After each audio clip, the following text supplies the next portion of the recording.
Eu quero convidar vocês aí, os irmãos, por favor, para abrirem suas Bíblias, indo diretamente àquilo que nos interessa. Quero convidá-los para abrirem suas Bíblias na Epístola de Judas. Para você encontrá-la, basta abrir a Bíblia de trás para frente, depois de Apocalipse tem Judas, né? Na direção inversa do final do Novo Testamento, retroagindo. Judas, versículos 24 e 25. Alguns dizem Judas 1, versículos 24 e 25, porque só tem um capítulo, e como só tem um capítulo, tem pessoas que simplesmente não citam o número do capítulo e mencionam apenas os versículos. Tanto uma forma quanto outra estão corretas, não tem nenhum tipo de problema. Então, se quiser, Judas 1, versículos 24 e 25, ou apenas Judas, versículos 24 e 25. Diz assim a palavra do nosso Deus: há aquele que é poderoso para protegê-los de tropeçar e apresentá-los sem mácula e com grande alegria diante da sua glória, ao único Deus, o nosso Salvador, sejam glória, majestade, poder e autoridade por meio de Jesus Cristo, o nosso Senhor, antes de todos os tempos, agora e para todos sempre. Amém. Amém? Vamos orar ao Senhor e vamos agradecer-lhe por esta passagem bíblica maravilhosa. Vamos agradecê-lo pelo dom da salvação em Cristo Jesus. Vamos agradecê-lo pela cruz. Vamos agradecê-lo pela sua ressurreição, que é o fundamento da nossa fé. Enfim, vamos adorá-lo por meio da nossa oração nesta manhã. Pai, eu me sinto profundamente agradecido, grato por poder estar aqui nesta manhã com os meus irmãos, Senhor, parte deste povo que um dia morará com o Senhor na sua presença, contigo, ó Deus Trino, ó Pai, Filho e Espírito Santo, durante toda a eternidade.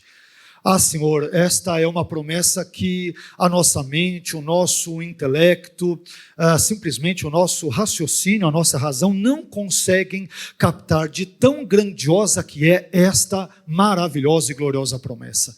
Mas até que cheguemos neste dia, Senhor, te pedimos que o Senhor continue a agir na nossa vida, a falar conosco, a nos sustentar, a nos abençoar, a nos guiar pelos teus caminhos. Estamos num mundo caído, parte do qual efetivamente nós pertencemos ao mesmo, Senhor, pelos nossos pecados, pela nossa natureza pecaminosa, mas te agradecemos e suplicamos a tua bênção, a sua direção, para que o Senhor nos ajude a sermos santos, a sermos abençoados, a sermos transformados por meio do seu agir maravilhoso e providencial.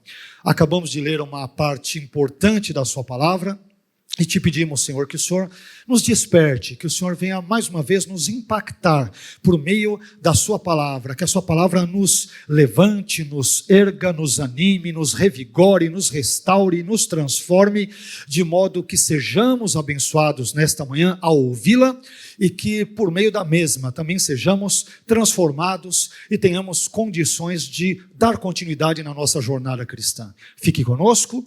E mais uma vez nos ensine nas veredas da sua vontade expressa na sua palavra. É o que te pedimos no nome do seu santo Filho Jesus. Amém. Amém? Deus abençoe, meu irmão. Por gentileza, pode se assentar.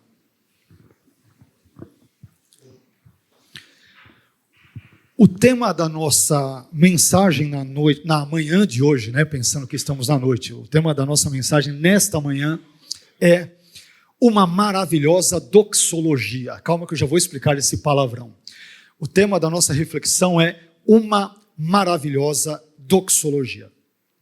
Mas antes de entrarmos nesse tema em si, eu creio que devo esclarecer aos irmãos, primeiramente, quem é esse Judas que dá nome a essa epístola, cujos versículos 24 e 25 nós acabamos de ler. O nome Judas, meus irmãos, que funciona como título dessa epístola, em primeiro lugar, ele não se refere a Judas Iscariotes, que foi um dos discípulos, um dos apóstolos que traiu a Jesus, conforme Mateus capítulo 10, versículo 4, e Marcos 3, 19. O nome Judas também não se refere a Judas, filho de Tiago, que foi outro dos apóstolos de Jesus, conforme Lucas 6, 16. Em terceiro lugar, o nome Judas também não se refere a um tal de Judas o Galileu, que é mencionado por Lucas, ali em Atos dos Apóstolos, no capítulo 5 e versículo 37. Mas, diante disso tudo, então, quem é esse tal de Judas? Ao que tudo indica, ao que parece, o Judas citado aqui foi um dos irmãos de Jesus, conforme Mateus 13, 55 e Marcos 6, 13, mas Judas, curiosamente, ele aqui evita ser chamado irmão de Jesus, e em lugar disto, ele prefere ser conhecido como servo de Jesus Cristo, como nós podemos perceber, observar e notar já no primeiro versículo dessa epístola. Se este é, de fato, aquilo que ocorreu, e parece-nos que é, então nós temos um belíssimo exemplo a ser imitado, ou seja, quando o irmão de Jesus, o irmão biológico, digamos ali, de Jesus, ele se vê como, na verdade, o seu servo, dando-nos, portanto, um belíssimo exemplo de humildade e de várias outras maneiras como nós devemos tratar ali o nosso Senhor. Mas o propósito principal que levou essa epístola de Judas a ser escrita é dado em Judas 3, no versículo 3, onde Judas diz, entre outras coisas, o seguinte, abre aspas, ele vai dizer: tive por necessidade escrever-vos e exortar-vos a batalhar pela fé que uma vez foi dada aos santos. Sendo assim, meus irmãos, Judas é uma epístola que possui, vamos assim dizer, um caráter, uma natureza apologética, porque Judas visa defender a fé cristã contra os diversos ataques doutrinários que a fé cristã, estava sofrendo nesse contexto do primeiro século. Mas é interessante nós notarmos que no final dessa epístola, que empreende todo esse esforço apologético em prol da defesa da fé cristã, nós nos deparamos com esses dois versículos belíssimos que lemos e que nos apresentam uma linda doxologia. Mas, afinal de contas, já que eu citei várias vezes esse nome, o que significa doxologia? O que quer dizer esse palavrão, entre aspas, doxologia? A doxologia nada mais é do que uma fórmula de louvor e de adoração a Deus, por meio da qual os atributos, o caráter, as características, a natureza e as qualidades de Deus, elas são reconhecidas, são identificadas e são proclamadas. Então, quando nós mencionamos uma doxologia, estamos simplesmente nos referindo a uma fórmula de louvor, de adoração, que são ali proclamadas e que buscam enaltecer e exaltar Deus por meio da sua natureza, das suas características, dos seus atributos, das suas operações e do seu agir, por exemplo, ao longo da história. Então observem que a doxologia é uma coisa maravilhosa, como nós acabamos aí de perceber. E no texto que lemos, pelo menos 12 características de Deus são destacadas, alistadas e elencadas por Judas. E é sobre cada uma dessas 12 características de Deus que nós vamos falar nessa manhã, nesse culto de ceia, e sendo que muitas delas nós inclusive já cantamos, já enunciamos aqui na manhã de hoje. E isso é muito importante para que nós exaltemos a Deus, para que nós tenhamos em mente essa fórmula correta de adorá-lo por meio dos atributos e qualidades que o próprio Deus nos dá e por meio do qual Ele mesmo, Deus, se nos autodescreve na sua palavra. Não é isso? O Elber acabou de dizer agora que nós cantamos esses louvores, inclusive esse último, sobre a graça de Deus, que é um louvor que busca espelhar, ele busca refletir ou ecoar aquilo que está escrito no texto bíblico, por exemplo, o texto do capítulo 5 de Romanos. Então, a melhor maneira que temos, meus irmãos, a melhor maneira que existe de adorar a Deus, de louvá-lo, é citando os atributos dele, confiando nesses atributos como verdadeiros e fidedignos, atributos estes que nós encontramos na própria palavra de Deus.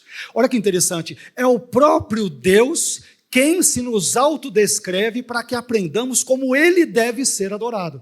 Ele diz, olha, eu quero ser adorado desse e desse jeito. e os meus atributos, e as minhas naturezas, e as minhas qualidades, e o meu agir, vocês encontrarão descritos em toda a Bíblia, de Gênesis a Apocalipse. Isto é uma adoração bíblica. Isto é uma pregação bíblica. Isto é um louvor bíblico. Isso é uma forma de expressar gratidão diante de Deus de forma bíblica, a partir dos termos que o próprio Deus nos dá para que o adoremos e para que o reverenciemos.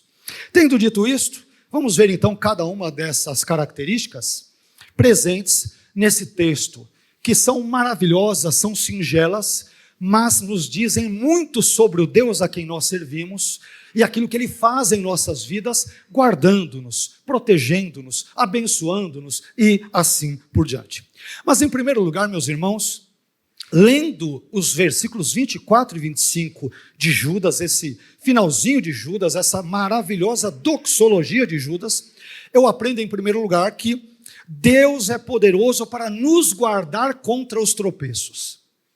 Deus é poderoso para nos guardar, para nos proteger, para nos preservar contra os tropeços. Veja o que diz o versículo 24, parte A. Aquele que é poderoso para protegê-los de tropeçar. Deus é poderoso para nos proteger de tropeçar. E aqui a palavra tropeçar, ela vem de um verbo grego que significa literalmente perder o equilíbrio e, portanto, tropeçar. É interessante observarmos que esse termo, na antiguidade, ele era usado, por exemplo, para se referir ao tropeço dos cavalos. Os cavalos andavam ou apenas levando ali os cavaleiros, ali montados neles, ou puxando charretes, alguma coisa. Então, quando o cavalo, por exemplo, ele dava um tropicão, pisava ali numa perna e tudo, numa pedra, usava-se a terminologia que tem aqui. E em sentido metafórico, meus irmãos, esse termo grego usado aqui, ele passou a significar, com o transcorrer do tempo, ele passou a significar cometer um erro, se desviar e, portanto, pecar. Aliás, eu não sei se os irmãos sabem, eu já devo ter comentado isso em alguma outra mensagem. A nossa palavra pecado em latim, não em grego ou em hebraico, mas em latim, pecado vem de pecus. E pecus é um pé que manqueja, é um pé que anda defeituoso. Então, nesse sentido etimológico, pecar é literalmente dar mancadas, é se desequilibrar na relação com Deus. Mas quando eu leio esse texto, Judas está dizendo que Deus é poderoso para nos proteger de dar mancadas contra Ele mesmo. Que coisa maravilhosa. Ou seja, Deus é um Deus que Ele preza pela relação dEle conosco e Ele é poderoso para nos guardar de tropeçar. Meus irmãos, você e eu, se entregues e deixados a nós mesmos, a nós próprios, é evidente que nós não conseguimos vencer o pecado. Mas Deus é poderoso para proteger os nossos passos, para guardar o nosso caminho, para preservar as nossas veredas, e Ele é poderoso para nos ajudar a lutar contra o pecado e a vencê-lo. É evidente, é óbvio que isso, de uma perspectiva humana, é difícil. É claro que isso, de uma perspectiva meramente natural, olhando para as nossas capacidades, para as nossas habilidades e assim por diante, isso é impossível, mas Deus é poderoso para nos abençoar e para nos guardar, a fim de que tenhamos e mantenhamos e preservemos uma relação abençoada com Ele mesmo, o próprio Deus. Então, a primeira coisa que eu aprendo nesse texto é que Deus é poderoso para nos guardar de cometer tropeços diante dEle, diante da sua vontade, diante da sua palavra. Amém? Mas em segundo lugar, e o segundo ponto está intimamente relacionado ao primeiro, só que ele dá uma outra ênfase. Em segundo lugar, Deus é poderoso para nos santificar. Tem tudo, absolutamente tudo a ver com o primeiro ponto. Deus é poderoso para nos santificar. Veja o que diz o versículo 24, parte B. E apresentá-los sem mácula. Sem mácula. Aqui a expressão sem mácula, ela vem de uma palavrinha grega, a palavra amomos, que quer dizer sem defeito e sem mácula. E esse termo, meus irmãos, ele era usado, por exemplo, para se referir à ausência de defeitos nos animais que eram usados ou seriam destinados aos sacrifícios. Então, um animal, para ser oferecido ali no templo, no altar do holocausto, ele deveria ser amomos, ou seja, ele não poderia ter nenhum tipo de mácula, de defeito, de mancha, a perna quebrada, a orelha ali furada, um machucado, não poderia ter nada para ser oferecido como um sacrifício aceitável a Deus. É esse mesmo termo que aparece aqui nessa passagem. Olha que coisa interessante. Observe que, portanto, Deus não apenas nos guarda de tropeçarmos no pecado, conforme vimos no item 1, no item anterior, mas Ele também nos lava, Deus nos limpa, Deus nos purifica, Deus nos santifica, e portanto, Ele mesmo, Deus, pode nos apresentar sem mácula diante de si mesmo. É uma operação que Deus faz, por meio da sua graça, por meio da sua misericórdia, por meio do seu amor, e assim por diante. Meus irmãos, é Deus quem nos dá a graça necessária para nos santificarmos. Nós cantamos muito sobre isso minutos atrás. E além disso, é Deus também quem nos dá todos os meios adequados, todos os meios apropriados para nos santificarmos. Deus nos dá, por exemplo, a sua palavra. A palavra é um dos elementos que Deus usa para santificar os cristãos. Não é isso que diz lá em Efésios capítulo 5, versículos 25 em diante? Não é? Os maridos devem amar suas mulheres como Cristo amou a igreja e se entregou por ela para santificar, purificando-a. Como que Cristo purifica a sua noiva, a igreja? Purificando-a com a lavagem da água pela palavra. A palavra nos purifica, a palavra nos lava, a palavra nos banha, a palavra nos santifica, a palavra nos transforma. A palavra de Deus executa algo santificador na vida da igreja de Cristo. Mas não apenas isso, a oração. Quanto mais falamos com Deus, quanto mais nós buscamos a sua face, quanto mais nós expomos a Ele, enfim, os nossos pecados, nós os confessamos, nós lidamos com Deus em oração, mais santificados somos. A comunhão com os irmãos é outro meio que Deus usa. A comunhão entre os diversos e variados membros do corpo de Cristo é um dos elementos, é um dos instrumentos que Deus usa para nos santificar. Por isso que é importante congregarmos e não vivermos apenas, com todo respeito àqueles que desejam fazê-lo, mas isso não é bíblico, de cultos online. Não dá. Tivemos isso na pandemia. Muitas igrejas perderam com isso, muitas igrejas tiveram membros que, no contexto pós-pandemia, não voltaram mais para os cultos presenciais. É claro que o culto online, você tem toda aquela comodidade, Você está em casa, não precisa usar a roupa de ir para a igreja, como nós às vezes falamos, não é isso? A roupa do domingo, tem toda a comodidade, você está em casa, está com a sua touquinha, está ali não sei o que lá, está de repente ouvindo o culto, participando do culto e comendo uma pipoca, comendo uma bela lasanha, alguma coisa do gênero, ok? Não que isso não possa ocorrer em caráter de exceção, caráter excepcional. Mas não é a regra, porque, meus irmãos, nós somos santificados, somos aprimorados na nossa fé, nós amadurecemos por meio do tete a tete, é pelo contato. Eu ouço o pastor Isaldio, o pastor Elias, o pastor Rodrigo, não só o pastor, os irmãos, uma criança, um jovem, um adolescente, uma fala dele, um elemento que outro irmão dá, essas coisas vão nos aprimorando, nós aprendemos sobre o nosso irmão, e ao aprender sobre ele, nós aprendemos mais sobre nós mesmos. Aprendemos a lidar uns com os outros, amamos mais a igreja, porque entendemos que a igreja não é um organismo qualquer, ela é simplesmente a noiva de Cristo, é o corpo de Cristo, cujo cabeça é o próprio Senhor. Mas perceba então que Deus é poderoso para nos santificar, Ele pode nos apresentar sem mácula diante dEle mesmo. E quando eu leio isso, eu confesso que eu fico um tanto quanto angustiado. Eu falo, como que Deus faz para que um pecador como eu, para que um miserável pecador como eu, possa se apresentar diante dele amomos, sem nenhuma mácula, sem nenhum defeito? Como que pode? Eu sei que tenho muitos defeitos, eu sei que tenho muitas falhas, eu sei que tenho muitos problemas na minha vida que precisam ser tratados diante de Deus, com Deus e para a glória de Deus. Mas quando eu leio esse texto não coloca toda a força, digamos, em mim. É claro que eu devo me santificar. São os pecadores que devem se santificar. Não é o anjo, não é o querubim, não é o serafim, não são os animais do campo, somos nós, seres humanos, que devemos nos santificar. Mas diante da nossa incompetência, se deixados a nós mesmos, o texto bíblico dirá, no versículo 24, parte B, que Deus é poderoso para apresentá-los aos crentes sem mácula diante dele. Eu não consigo fazer isso de mim mesmo. Você não consegue fazer de você mesmo. Mas Deus pode fazer na nossa vida aquilo que nós somos incompetentes para fazer. Ele pode nos apresentar santos diante dele mesmo. Amém? Que coisa gloriosa, que coisa maravilhosa que nós encontramos nesse texto.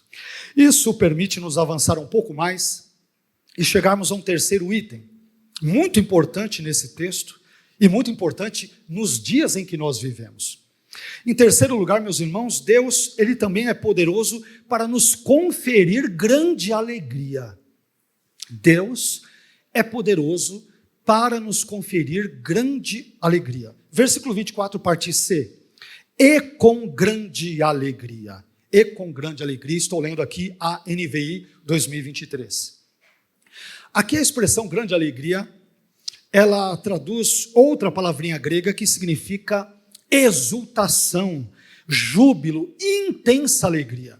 Não é só uma alegria, mas é uma alegria grande. É muita alegria. E a referência à alegria, meus irmãos, na epístola de Judas, ela é muito interessante. É curioso a maneira como Deus age. A referência à grande alegria, justamente nessa epístola, não deixa de ser uma coisa curiosa, que nós temos que prestar atenção àquilo que Deus está dizendo aqui. Quer ver só que coisa interessante? Quando você lê a epístola de Judas, você percebe que os cristãos aos quais Judas escreve estavam enfrentando, como nós anunciamos bem na introdução da nossa mensagem, eles estavam enfrentando uma série de problemas com a presença de falsos mestres e, portanto, com a presença de falsos ensinos heréticos no meio da igreja.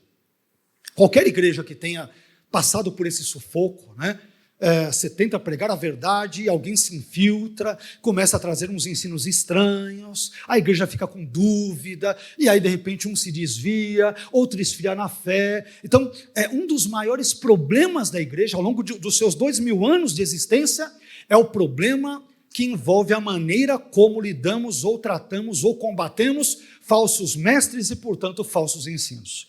Falsa pregação, falsa teologia, falso culto a Deus e assim por diante. Isso mina muitas vezes a fé de uma igreja.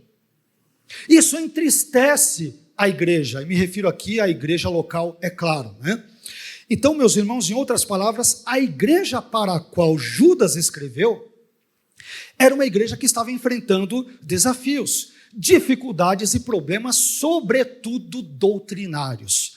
Tinha falsos mestres, falsos ensinos e assim por diante. Mas diante desse cenário, grave isso na sua mente. Diante desse cenário, Judas escreve para aqueles cristãos, dando-lhes uma palavra de ânimo, de conforto e de esperança.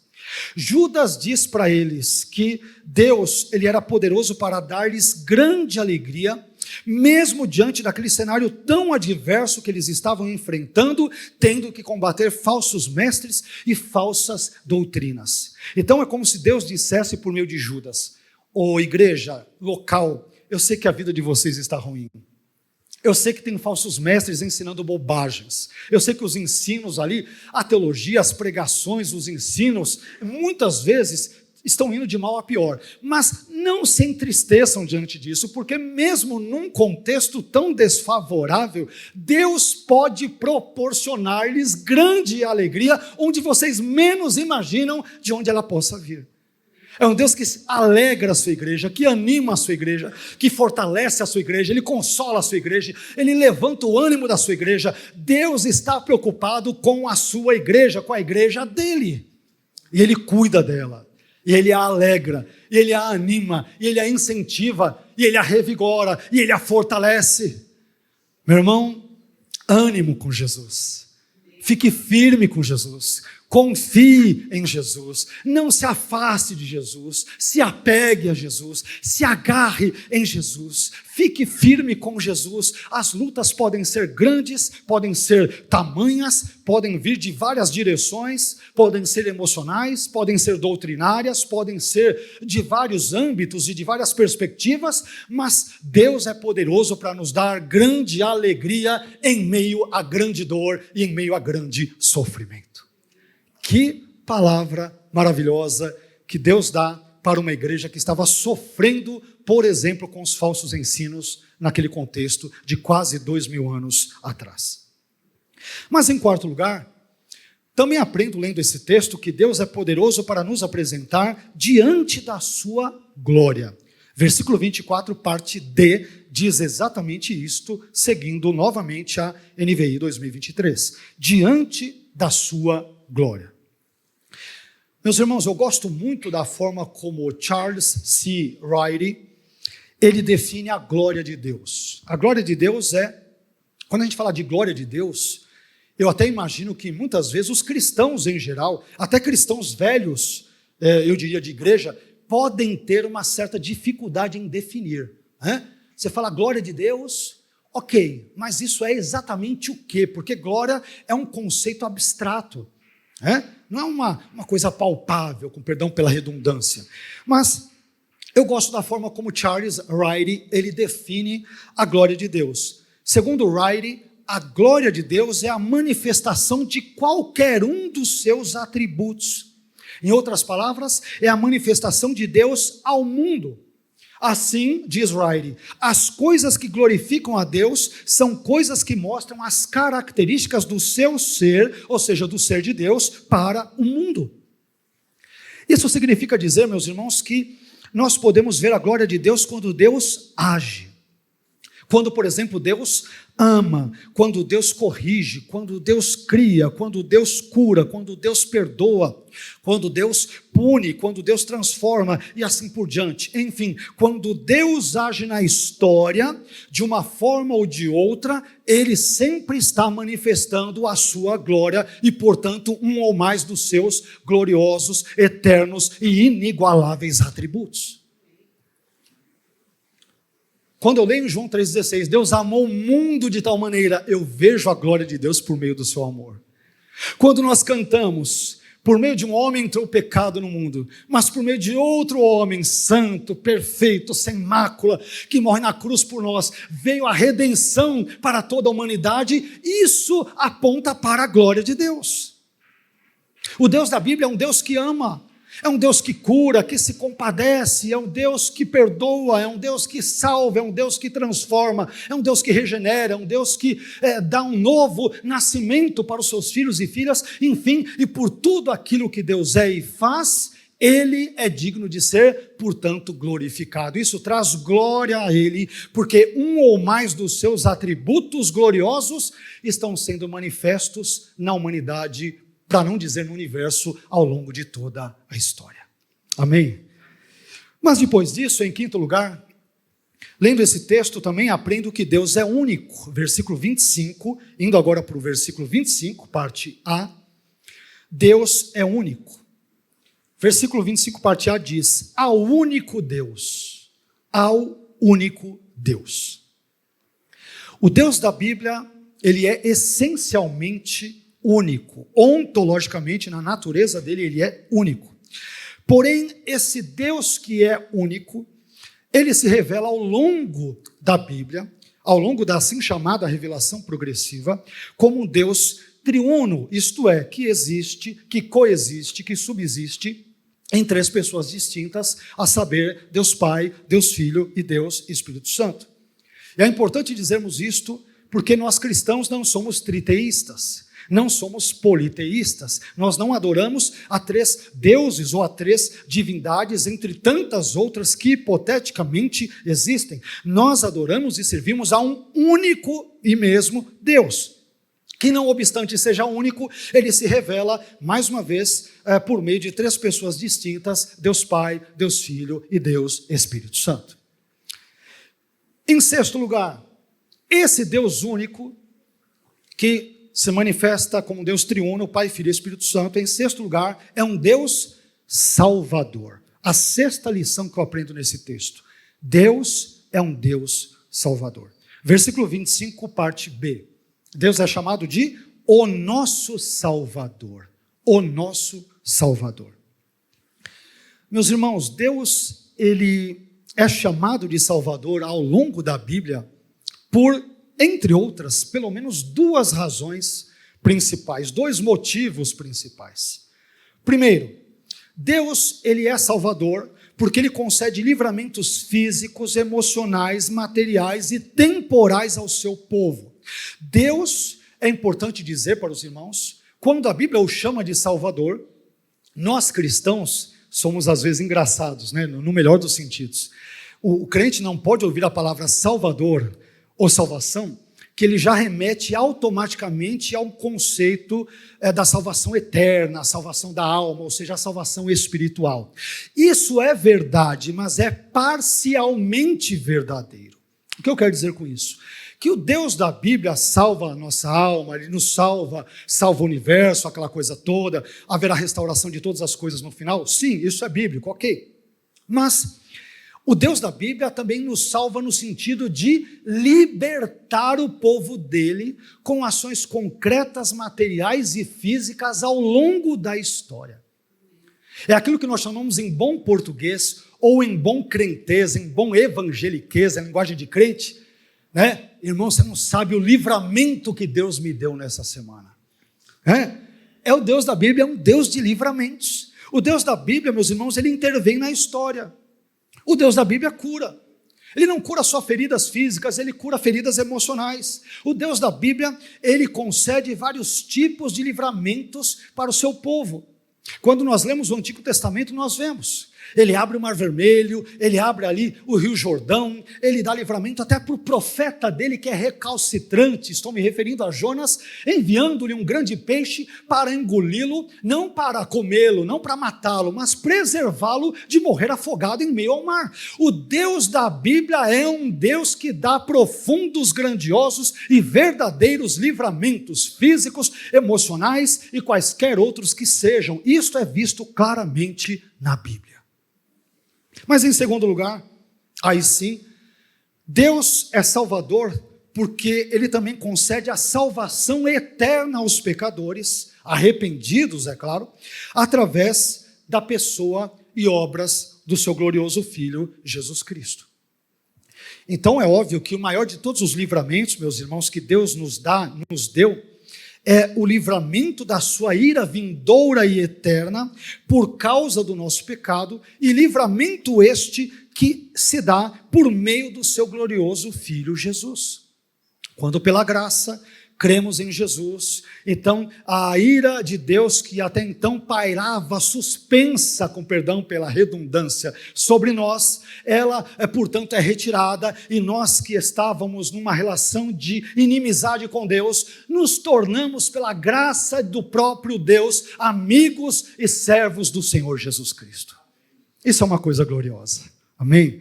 Então o Deus dessa doxologia, dessa expressão de louvor e adoração a Deus, é um Deus que é salvador. Ele nos salva de problemas físicos, mas acima de tudo nos salva da ira dele mesmo e nos salva em Cristo, e isso ele faz para a sua glória e para o seu louvor.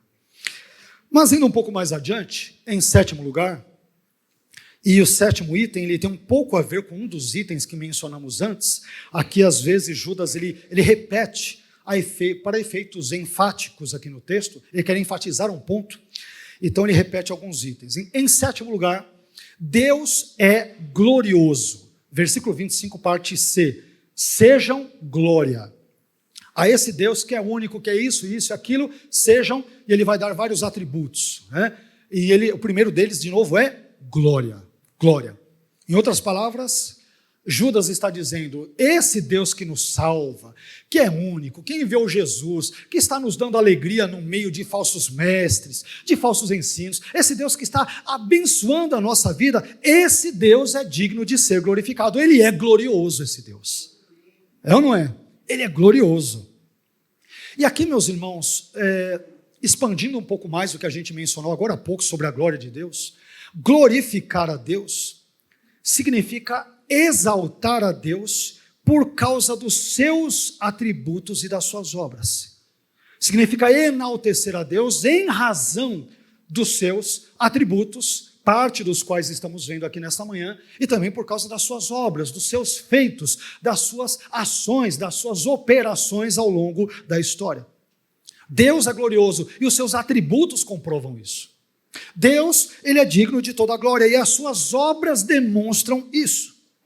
O agir providencial de Deus, as suas bênçãos concedidas, a sua compaixão demonstrada para com o pecador, o seu perdão dado graciosamente e a sua salvação realizada em favor do seu povo demonstram claramente que o Deus de Judas, o Deus dessa igreja, o Deus da nossa comunidade é um Deus glorioso. E é por isso que nós devemos exaltar a Deus, por causa dos seus atributos e por causa das suas obras gloriosas, presentes na igreja e presentes e notadas ao longo de toda a história. Isso faz com que avancemos um pouco mais e entremos no 8º item, que diz o seguinte: em 8º lugar, Deus é majestoso. Versículo 25, parte D.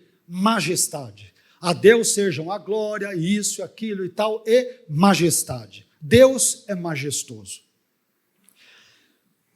Quando nós falamos que Deus é majestoso, nós queremos dizer que Deus é grande, Ele é elevado, Ele é esplendoroso, Ele é excelso, Ele é inigualável, Ele é soberano, Ele é sublime, Ele é superlativo, Ele é supremo.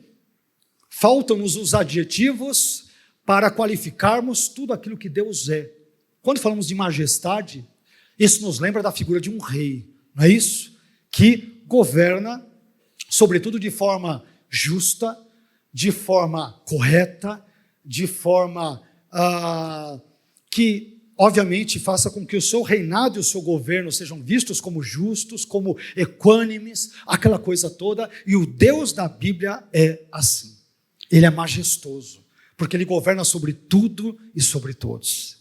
Ele governa desde sobre as coisas mais grandiosas do universo até as partículas mais ínfimas existentes nesse nosso cosmos, nesse nosso mundo. Ele governa sobre absolutamente tudo.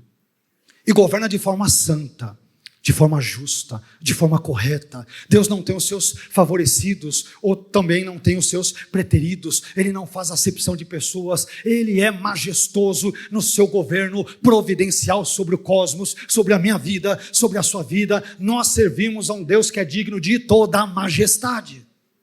De toda a majestade.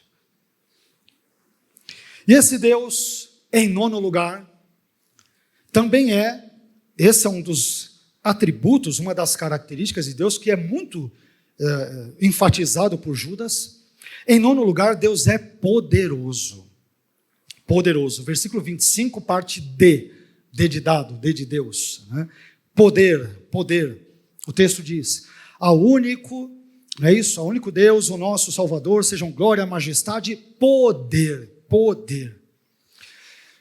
Meus irmãos, Deus não é apenas um Deus, obviamente nós sabemos disso, poderoso. Ele é todo-poderoso. Isso significa dizer que nós adoramos a um Deus que não é débil, não é fraco, não é frágil, não é impotente, não é um coitadinho ou alguma coisa do gênero. Nós servimos a um Deus que não conhece dificuldades, que desconhece limites e que desconhece causas impossíveis. Porque Deus é todo poderoso. Ele então, por exemplo, criou os céus e a terra com a sua palavra. Porque Deus é todo poderoso, Ele escolheu o povo de Israel para que por meio dele, por meio do povo de Israel, Ele pudesse realizar o seu plano histórico redentivo em favor da humanidade. Porque Deus é todo poderoso, Ele enviou 10 pragas e abriu o Mar Vermelho a fim de libertar o seu povo de uma escravidão egípcia que durava 430 anos. Porque Deus é todo poderoso, enfim, Ele se fez homem na pessoa do seu Filho. E o seu Filho viveu entre nós, Ele morreu na cruz ali por nós, e também ressuscitou dos mortos ao terceiro dia. Enfim, porque Deus é todo poderoso, apesar de nós sermos débeis e frágeis, nós temos esperança nele, na palavra dele, nas promessas dele, em tudo aquilo que ele é e nos prometeu nas suas gloriosas escrituras. Amém? Em Deus há esperança, em nós apenas desesperança, mas em Deus há verdadeira, total e plena esperança. Amém? Isso nos leva ao antepenúltimo ponto, que é o 10º, que nos diz que Deus, além de ser poderoso, Deus é a autoridade suprema. Versículo 25, parte também diz, e autoridade. Ao único Deus, o nosso Salvador, sejam glória, majestade, poder e autoridade. Deus, em 10º lugar, é a autoridade suprema.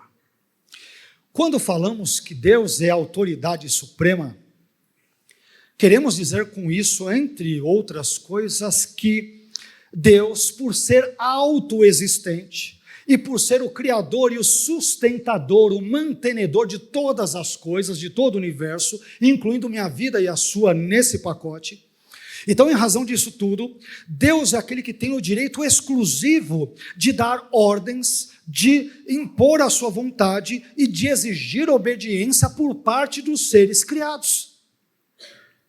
Deus tem o direito inalienável, intransferível de exigir que nós obedeçamos. Afinal de contas, Ele é Criador, nós somos criaturas. Ele é Senhor, nós somos servos. Ele é Pai, nós somos filhos. Ele é infinito, nós somos absolutamente finitos. Ele é grande, nós somos pequenos e muito pequenos.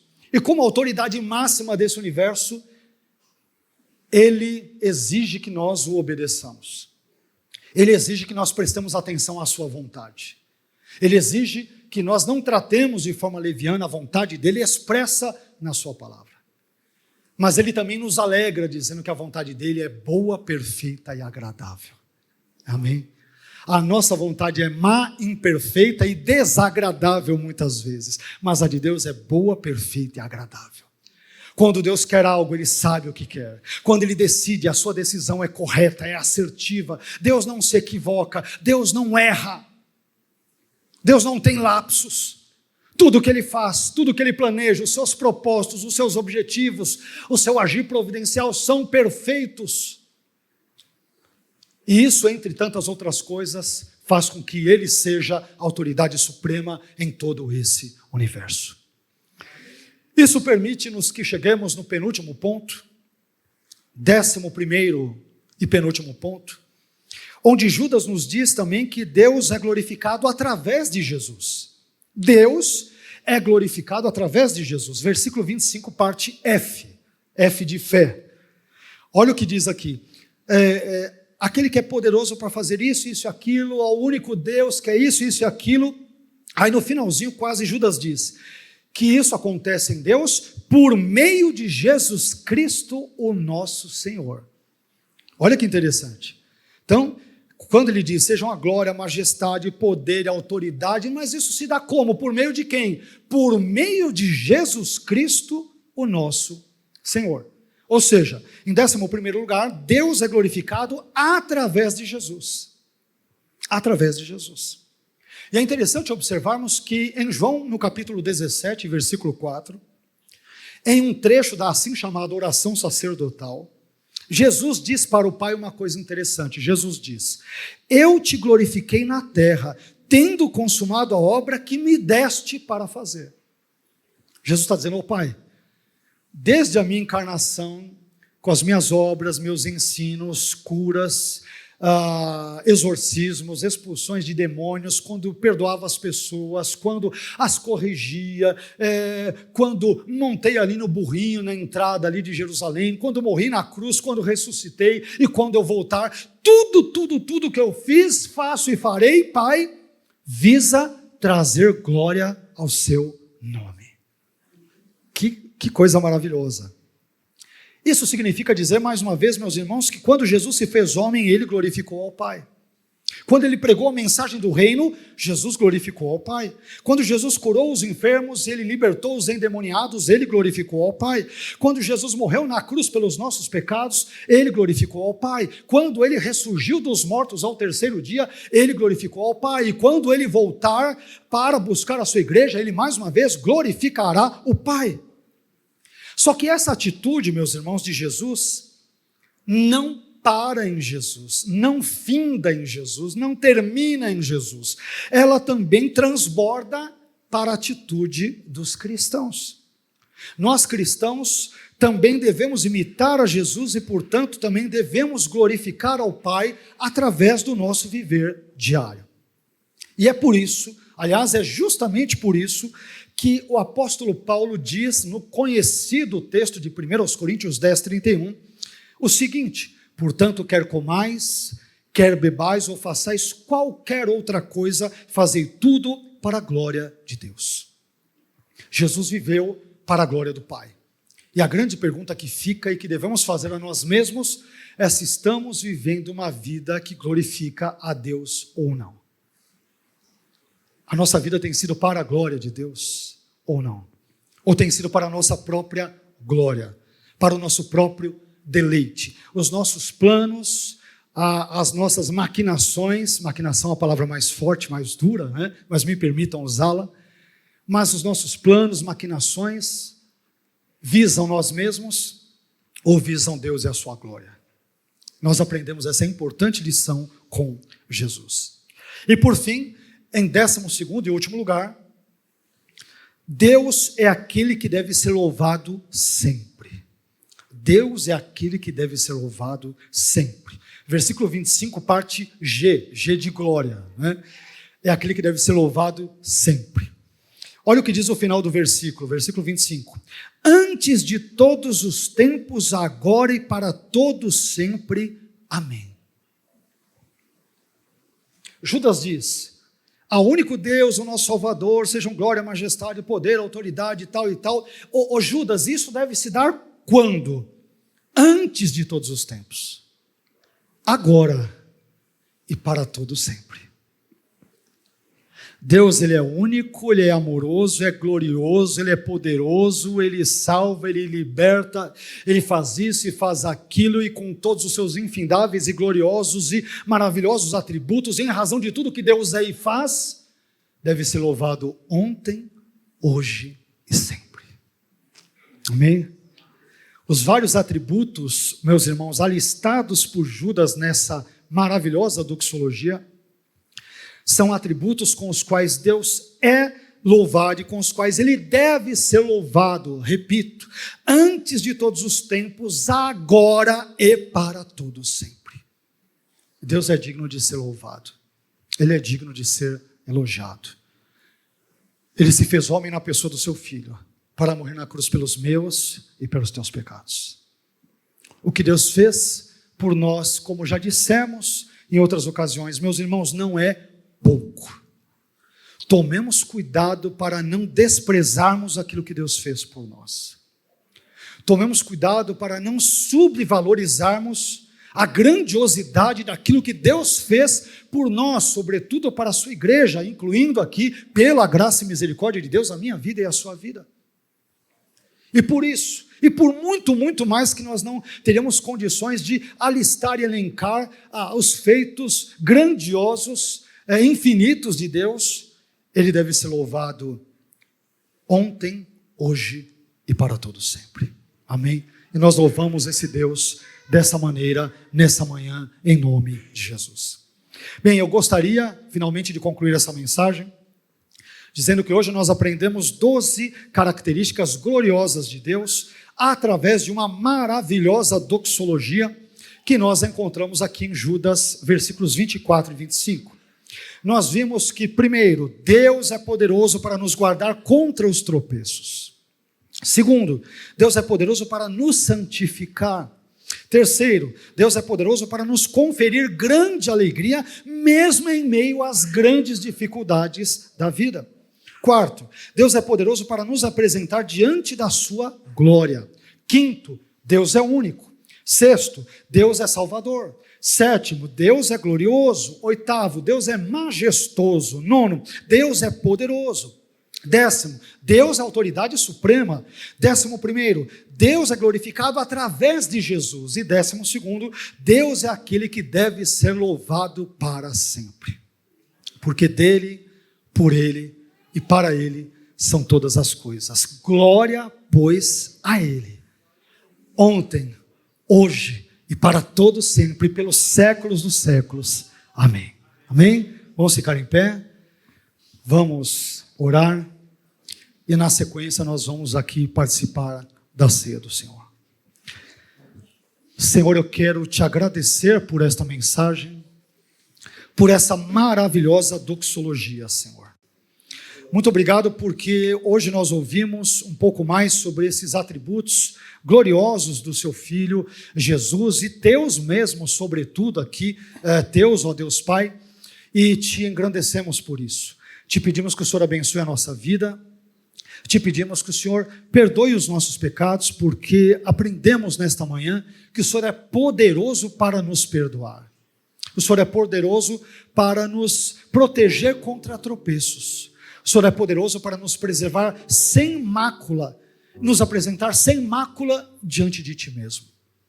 Ah, Senhor, quando olhamos para nós mesmos, só vemos muitas vezes o pecado, vemos o desvio, vemos o egoísmo, às vezes pensamos demais em nós mesmos, mas às vezes o Senhor acaba sendo algo secundário, às vezes terciário na nossa vida. Te peço que o Senhor perdoe os nossos pecados nessa manhã. Cuide da nossa vida, Senhor. Cuide da minha vida e da vida dos meus irmãos. Mesmo em meio às adversidades da vida, que o Senhor nos proporcione grande alegria, como Tu prometestes proporcionar para essa igreja anônima a qual Teu servo Judas escreveu no passado. Ainda nos dias de hoje, Senhor, nós experimentamos muitos e grandiosos desafios, não só no nosso dia a dia, mas também na vida em comunidade. Lidamos com pessoas distintas, com temperamentos, criações e traços distintos, com irmãos às vezes mais maduros na fé, outros talvez nem tanto, outros ainda neófitos, mas nos ajude a amarmos tanto uns quanto outros. Ajude-nos a amarmos a sua igreja, porque se o Senhor mesmo amou a sua igreja, quem somos nós para não amá-la? Se o Senhor se preocupou com a sua igreja, Senhor, com a sua noiva, quem somos nós para fazermos o contrário? Te peço que o Senhor cuide de nós.